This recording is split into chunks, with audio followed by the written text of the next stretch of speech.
definition of it has changed over time, and it's still in flux to some extent. But basically what I'm interested in doing is talking about about the Episcopal Church and how it's different, how it's unique, and I think perfectly poised for the century in which we are living, ultimately, I mean by the end of 5 weeks, and also how, about our history. And as I looked, as I went into our library and went to the history section, and I found this is the Codman Hall Memory Album from 2004. And in it, there is a copy of a booklet that was made for the 100th anniversary of the founding of the church. Let's see if I can find it. It must be in the front. And it's the story of the first 100 years of St. Paul's Episcopal Church, 1844 to 1944. I found it fascinating.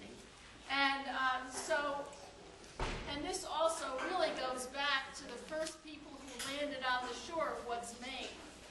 So I thought we might spend maybe a little bit more talking about the Episcopal Church in Maine, which has quite a unique history, and also about St. Paul's itself.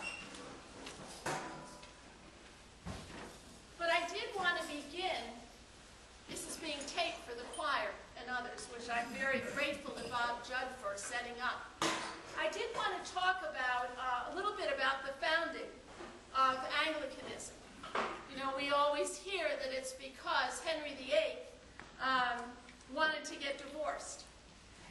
But what Henry VIII really was doing was taking advantage of something that was sweeping across Europe, and taking advantage of that to separate from the Roman Catholic Church. So he could do what he wanted to do.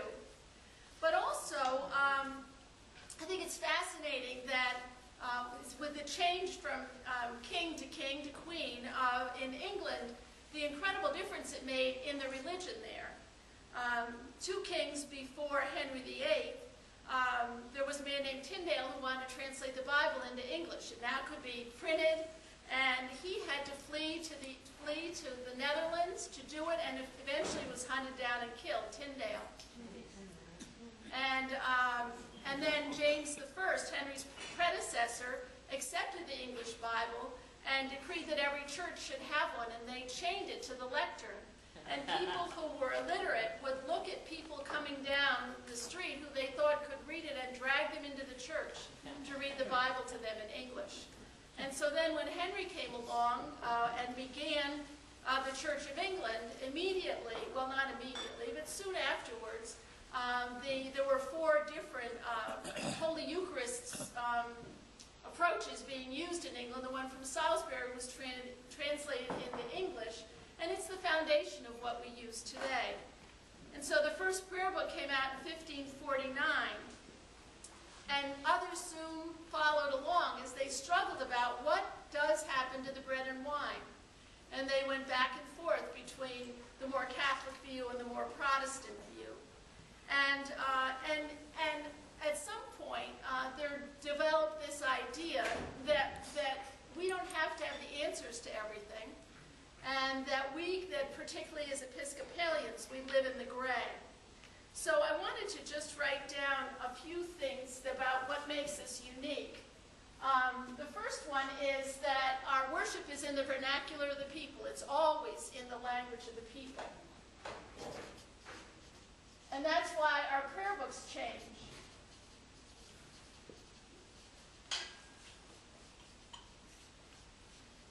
That we are both Catholic and Protestant, and a bridge between the two. We're Catholic because we hold up the sacraments as essential to our lives. We're Protestant because we value preaching.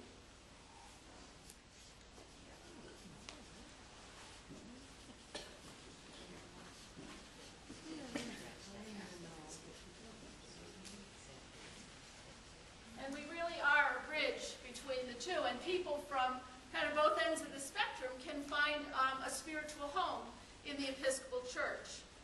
And also, I think a very important thing is can live in the gray. And by that I mean we don't have to have an answer. We don't believe that the world and decision-making in our lives with Christ are black and white. We can believe that God doesn't cause illness, but when we're sick, we draw closer to God. And we can hold those things in tension without having to somehow bring them together and resolve them. And I heard once a priest say that he could always tell who would be most comfortable ultimately in the Episcopal Church, and they were the people who could hold two seemingly conflicting perspectives in tension and hold up the value of both of them. Are there other things that you would say make us different? One of them is that we have vestries, and that comes out of England. The vestry was the vesting room in which the lay leaders of the church would meet with the clergy. I have a friend who is an American Baptist minister. The whole parish meets every month to discuss the finances of the parish. We don't do that. We elect thank God. We elect vestry members, and then they make decisions for us. And that's very different from the rest of the non-liturgical Protestant churches. In the United States, we are very unique as Episcopalians because we have a legislature. We have a bicameral legislature. And if you go back to, you're thinking of political science, we have two houses. Well, first of all, we're not governed by a group of bishops who make decisions for us. There is not a supreme bishop who decides what we should do. Obviously, we don't have someone like the Pope. When the people, the founding fathers of our church were setting up the way we would be governed at Liberty Hall in Philadelphia, they went down the road to Christ Church at night and they created the Episcopal Church.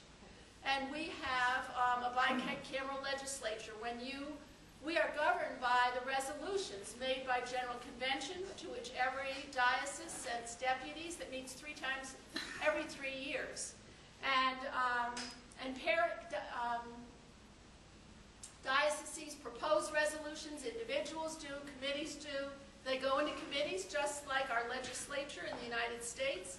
They come out, they're voted on by our House of Bishops and our House of Deputies, which includes clergy, priests, and there's a question whether it includes deacons. I don't know that that's been resolved particularly, but it includes priests and it includes lay people from every diocese. And the resolution has to be approved by both. If the language is changed in one, it has to be approved by the other. It's just like our federal government. And that makes us very different from from the Catholic end of things.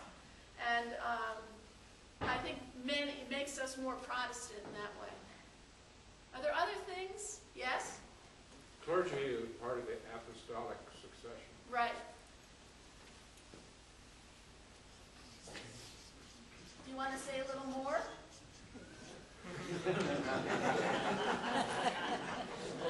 He specializes in little-known fact. The clergy have all been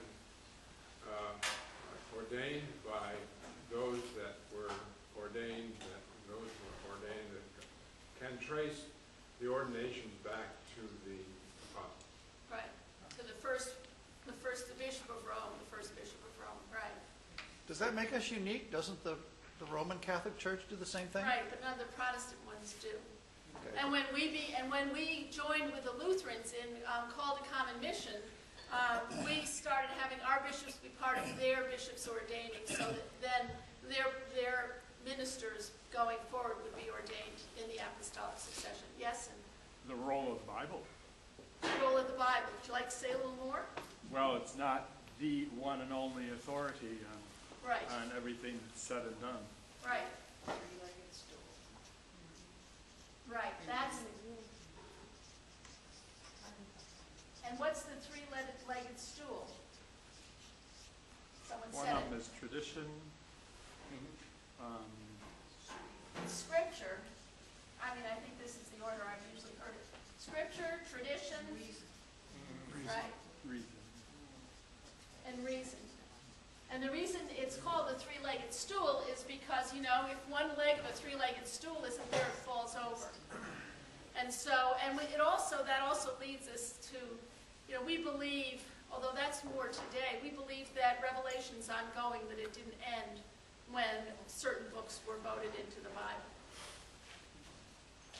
How about the Book of Common Prayer? Right, the Book of Common Prayer is worship in the language of the people. And the Book of Common Prayer is translated all over the world into the language of the people. Yeah? The way in which we select rectors. Right. Not appointed by the bishop. Right.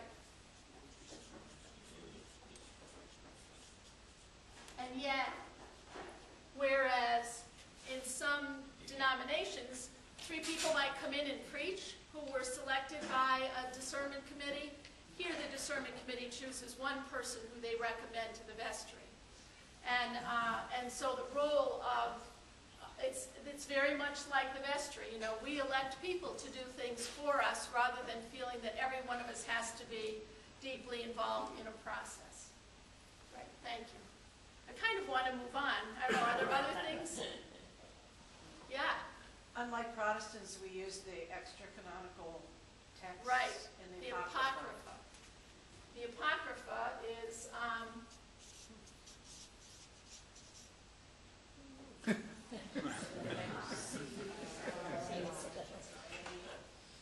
P-O-C-Y. No, C-R. Don't ask an engineer. The Apocrypha is books that were not in the original canon of the Bible, that was approved, but that were added to the Roman Catholic canon, and that we use as well. And Sirach, I mean, they come up in our Sunday readings from time to time. Others? Yes? I have a question. Yeah. Why in the Episcopal Church is the person called a priest rather than a minister? That's something that's changed with the prayer book that we are using today. The goal of that prayer book was to make the Eucharist the center of our worship, and so we moved away from doing morning prayer every Sunday. When we did morning prayer every Sunday, the emphasis was on the Word more than the sacrament, and the priests were called ministers, and they were like Mr. Smith. They were all men, for the most part at that point, or Mrs. or Miss or something, but they, for a few years there. But the idea when everything was focused on the Eucharist, then, and on the sacrament, then the Episcopal Church began to call its clergy priests. Thank you. Well, I wanted to talk a little bit about Anglicanism in Maine, which I just loved reading about. And let me read you, this is a paragraph that came from the pamphlet I was telling you about. No, that's not where this is from. This is from a history of, hold on one second. The St. Christ Church in Gardner. It says, the story of the Episcopal Church in Maine is by no means so turbulent as it has been in other states. It's remote from the populous highways of Puritan commerce, and that deprived many of the gentler influences which might have given her some touches of refinement. But it may be that that rudeness of environment, the harshness of the wilderness, lent vigor to the infant church. Here at all events, she escaped the intolerance and persecution that well-nigh checked her growth in other parts of America. And I think that's just fascinating. You know, I've served in Maryland where the Civil War monument has a Union side and a Confederacy side, and the same last names are on both sides. You know, and that was a very, very difficult time.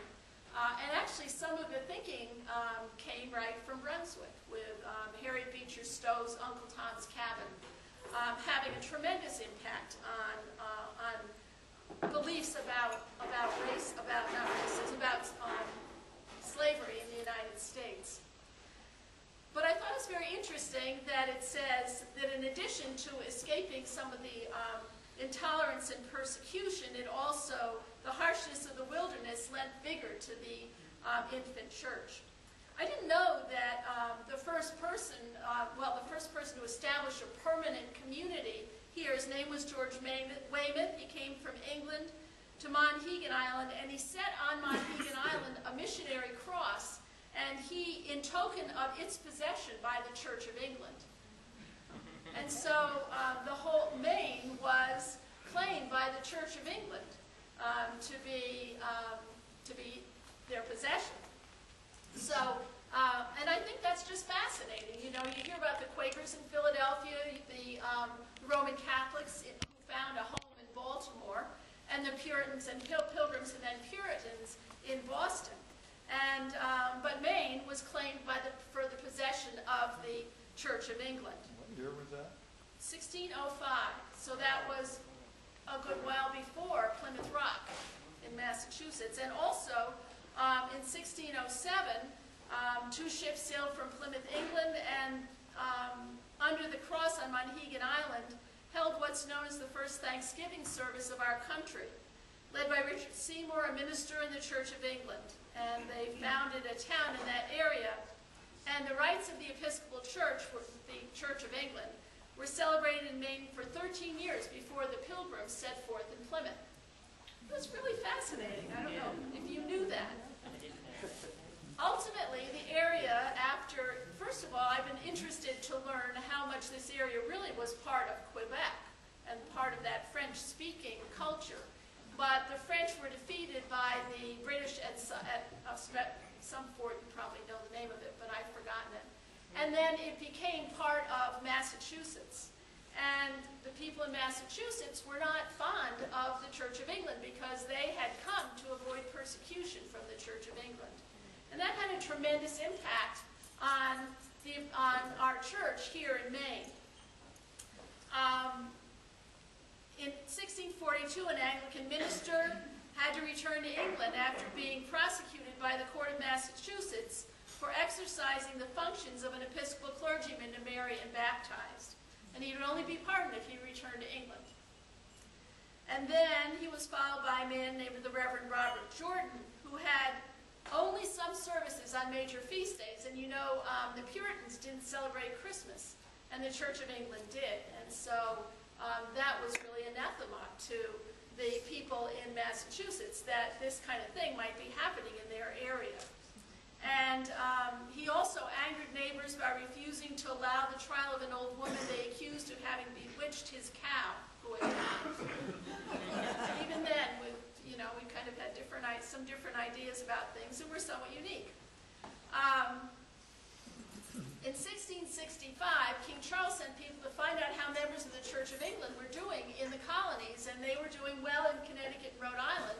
But in Maine, the people felt threatened and fearful. He was very discouraged by the report. And they sought defense and safety. They wanted their children baptized and themselves admitted to the Lord's Supper. So there was appointment of a governor governor from Massachusetts that led to religious liberty. The first Church of England church was in Casco, now Portland, but the minister there was attacked by Native Americans and fled to New Hampshire. So it's been a very kind of difficult beginning, you know.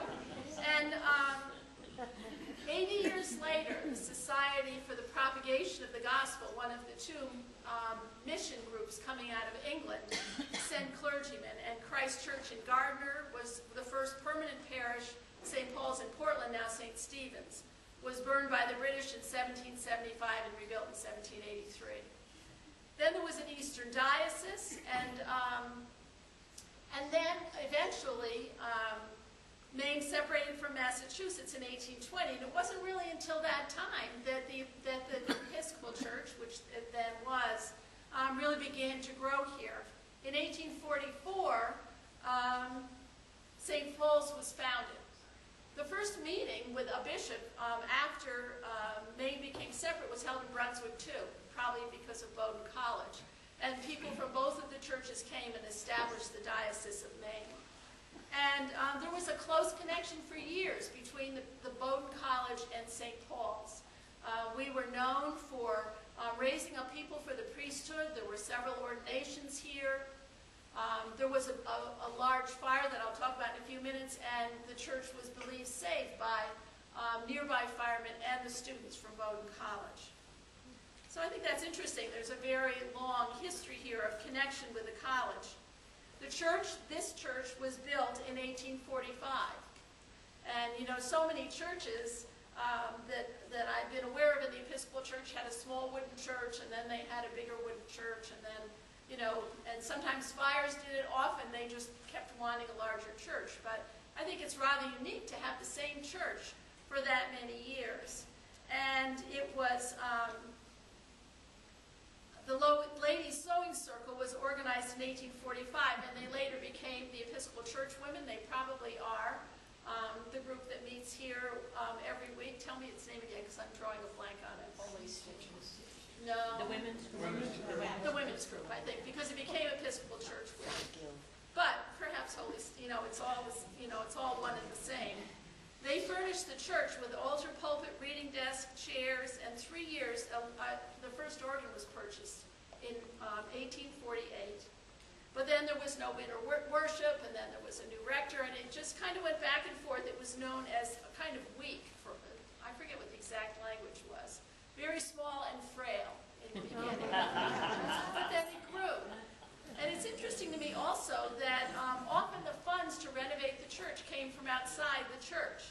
In 1873, using funds raised from outside the church, they had renovations, a new organ, and a new carpet.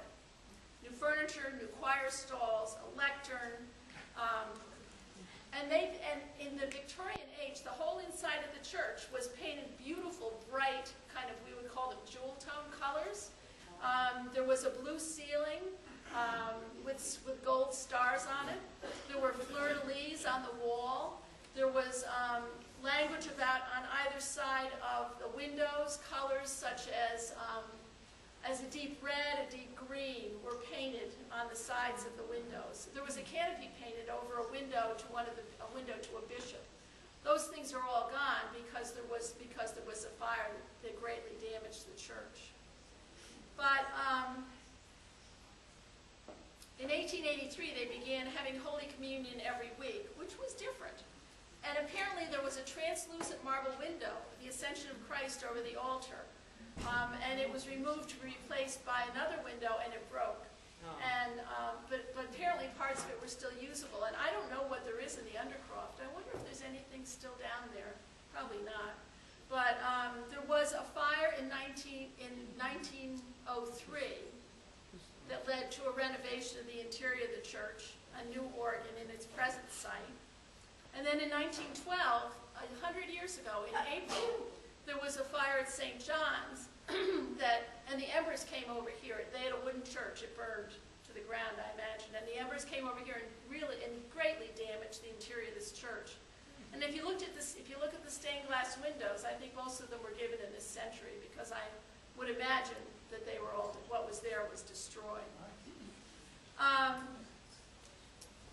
And the interior of the church was refurnished in ways and colors more in harmony with the simplicity and dignity of its proportions, which is probably when we turned somewhat to this color, although there were still different colors in the church. The plans included a reredos and a rood screen. Do you know what a rood screen is? Are you familiar with that? Have you ever been in an Episcopal church? Like if you go to the National Cathedral, there is, right now they have the altar in front of it, but it used to be that there was wooden kind of lattice work from the floor up to a certain height. At the top of those rood screens, usually there is what's called a rood, which is a beam that goes across with a crucifix on it, and Mary and John standing on either side of the crucifix. And that was planned for the church, but it was never built. But perhaps that's why there's such a sharp drop-off. You know, if the piano wasn't where I sit, it would just go like this for 4 feet to the floor, because they were going to put a screen there. But they did do a reredos, and in 1917. And I wanted to say a couple more things. It was interesting, in 1919 there was a phone chain set up so they didn't have to publish things written, but it didn't last for very long. So the phone service must have been pretty well advanced here. There was a parish library begun in 1921. And there were rectories on this property and other places. And in 1923, there were 235 members. In 1943, Codman House was dedicated, but it was built in the 20s. I wonder if anyone knows why it took them so long to dedicate it. It was because the rector had again gone outside the parish to raise funds to build it. And he had gone to New York, and a lot of people who summered here, and also other kind of friends of the parish, had during the 20s made large pledges, and then the Depression hit. And they weren't able to fulfill the pledges, and so there was a mortgage on the building of the old Codman House. And it caused great distress to the parish. And apparently the priest paid the interest on the mortgage for several of those years. And until the debt on the parish house was retired, they didn't dedicate it. And I think this is quite interesting, and I wonder about the impact of that going forward, here at St. Paul's. If because these things happen in the past, and then people can forget all about them, but they continue to have an impact in the way people, for instance, here might see the use of money for renovations, things like that. The vestry voted to have 80% of the funds raised before they went public with a capital campaign, and that's the norm. You always have a certain amount raised, but that's a very high amount. And I wonder if some way where back in the psyche of this parish, there is some thinking that we really have to have all that money lined up before we can build something. I don't know, but I think it's rather interesting. I also think it's interesting the connection between the parish and Bowdoin. We have some students who come down here. We have some members of the staff who are here, obviously.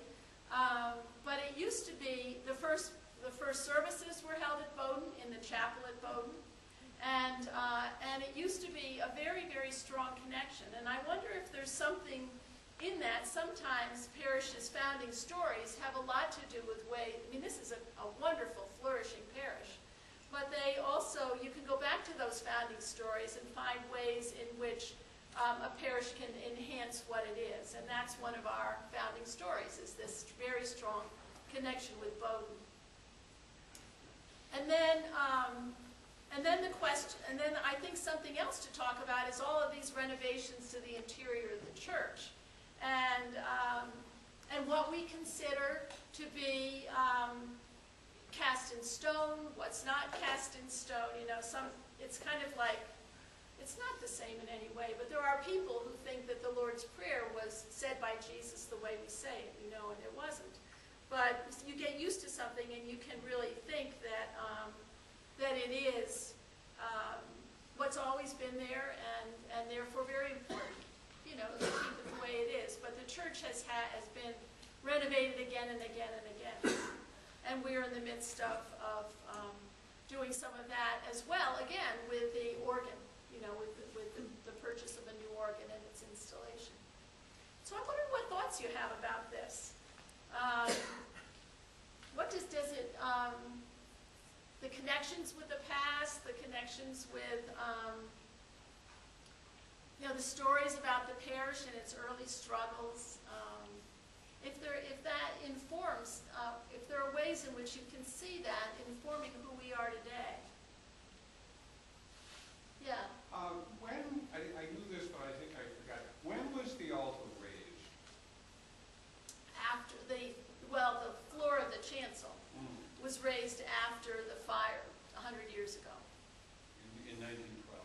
Yeah. It looks like that. At least that's what I've been told. Yeah. Yes. We moved the altar forward when Don Nickerson was here, I think, and I don't remember the year. It was against the wall when we first came here 30 years ago. Yeah. And now it's been moved out. Right. Yeah. And that was part of the new prayer book. Yes. Our 30-year-old, how old is it? It's 79. It's really, not particularly in the vernacular anymore.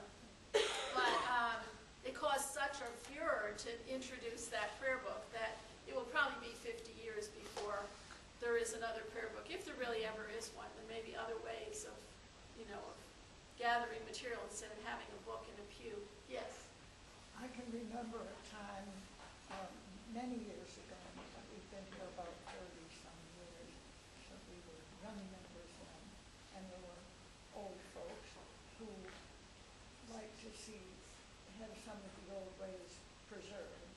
And we had a gathering with Mabel Reed and Dawn Lancaster, who were probably the eldest ones in the parish then.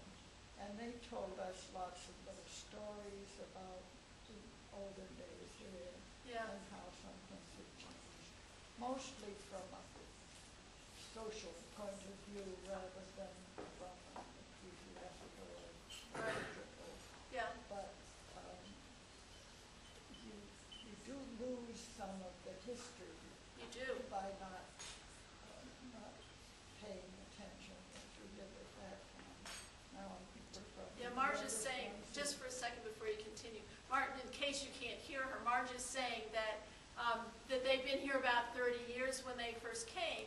Some of the long-standing members who carried the history, some of the history of the area and of the church in their minds, sat down and talked about what it used to be, kind of in their olden days, right?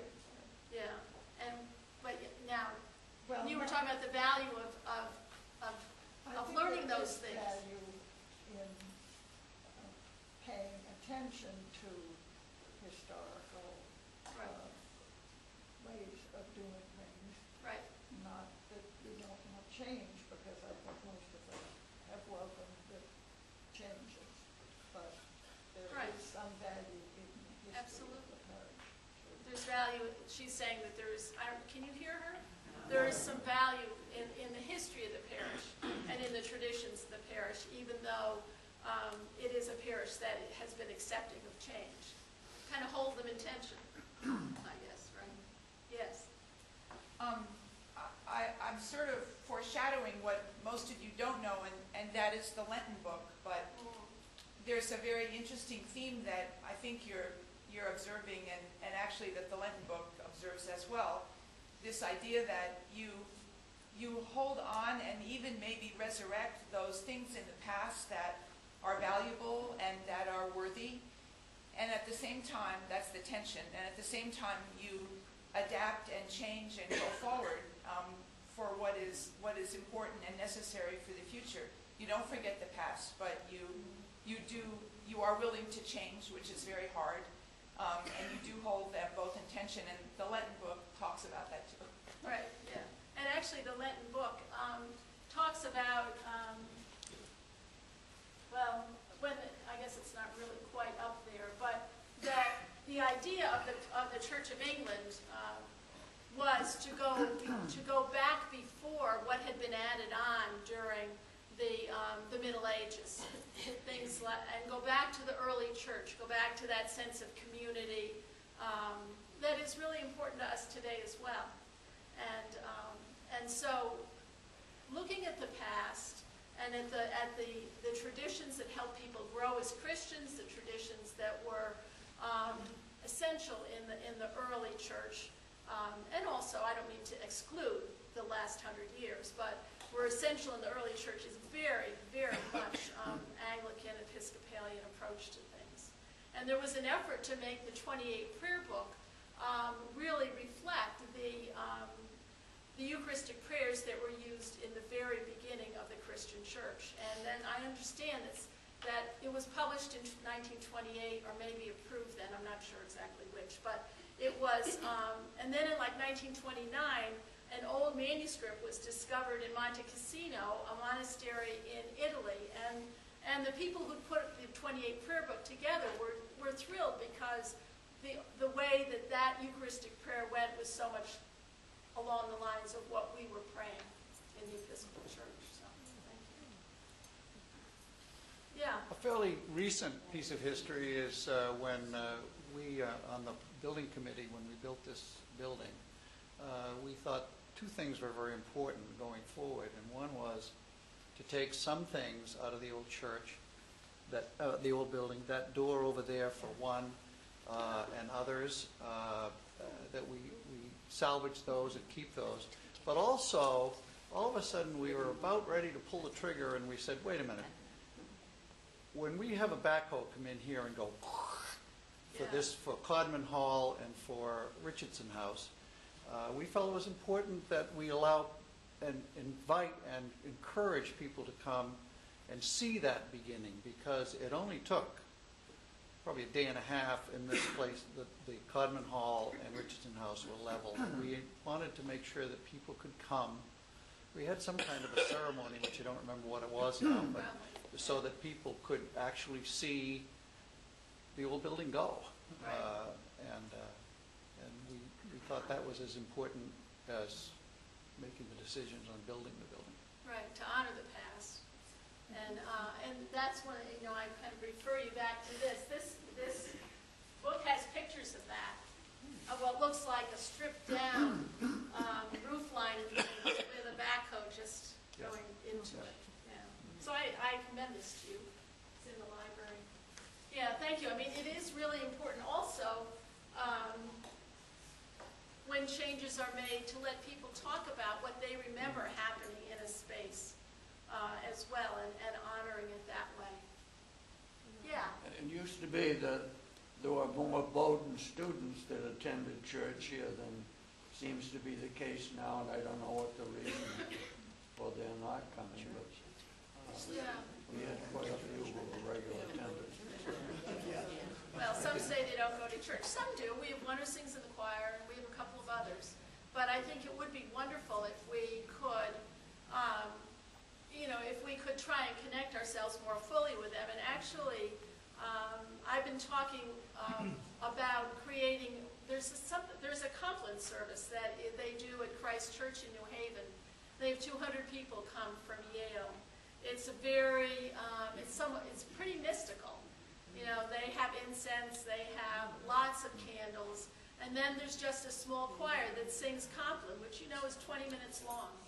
And it's at 9 or 9:30 at night, and it's just either a good, my niece who's in college says, that's a perfect time, that's about when we begin to study. She's a good student too, but obviously not studying all day Sunday, but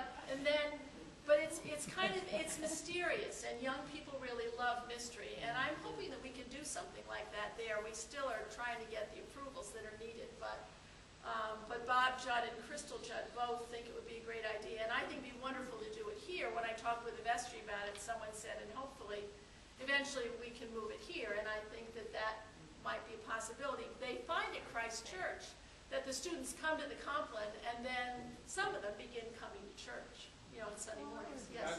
Well, that's being done at First Parish. They have a Sunday evening service.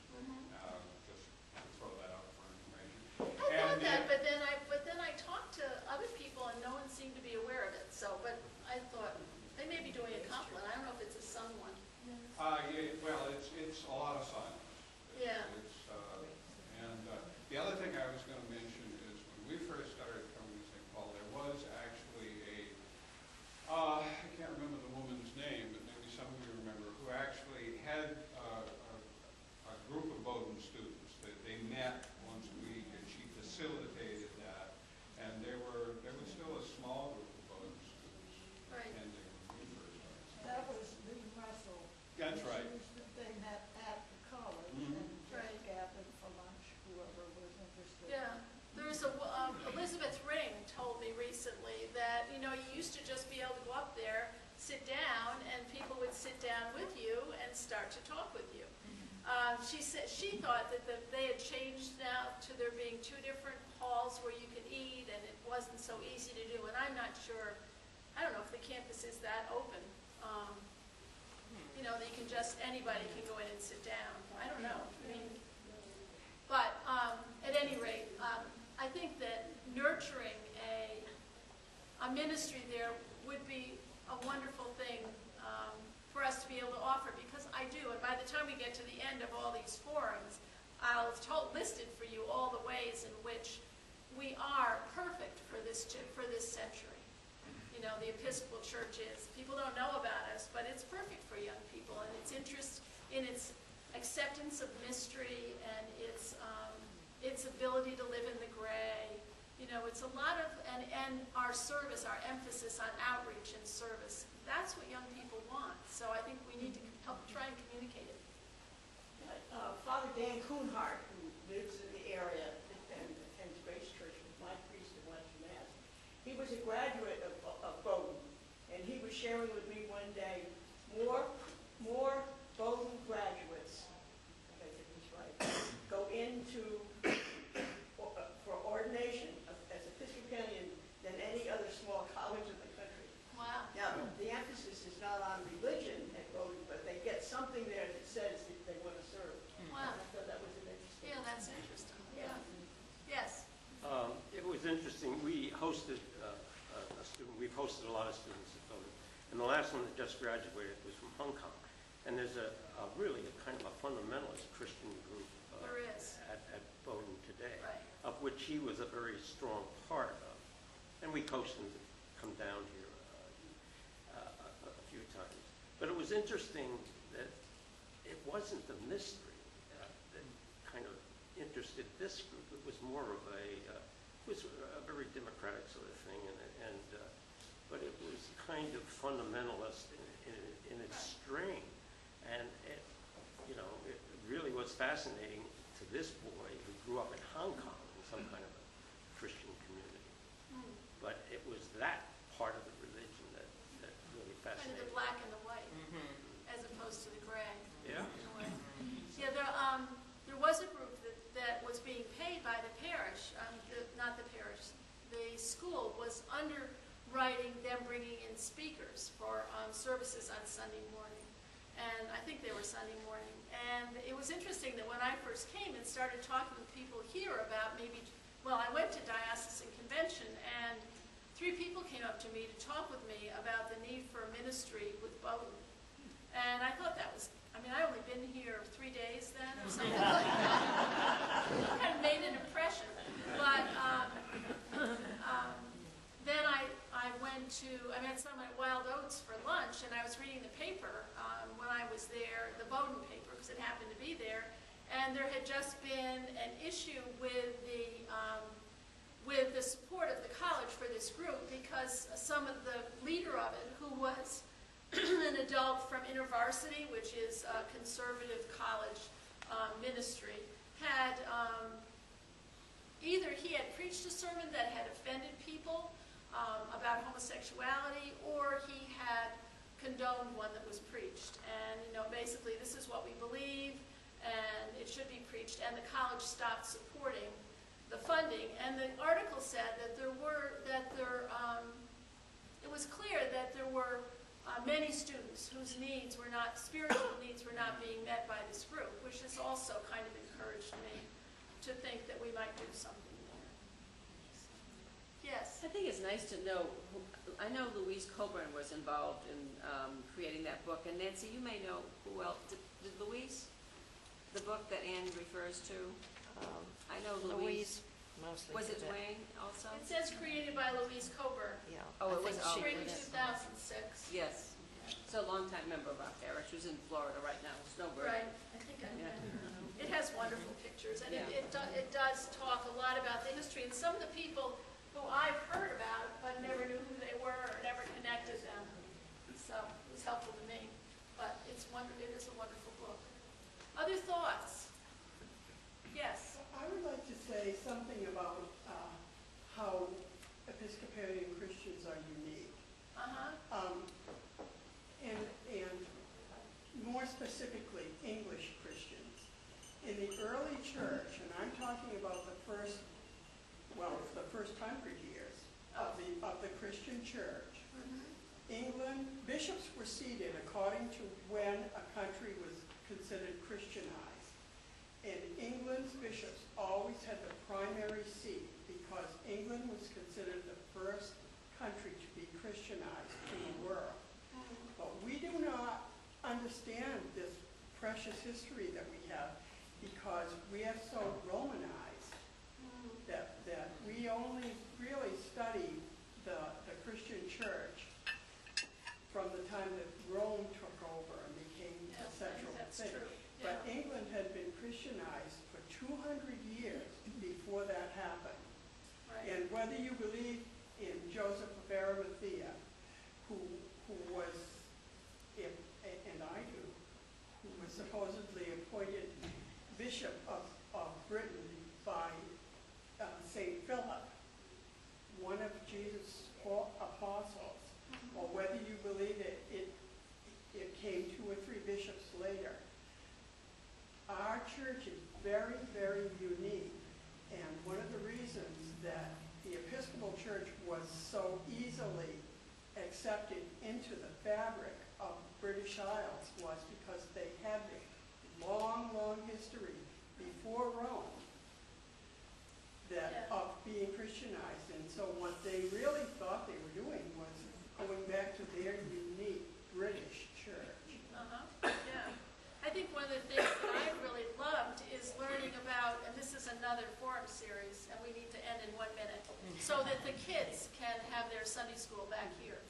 Someday in the future, hopefully in the next 8 months maybe, there will be lots more space.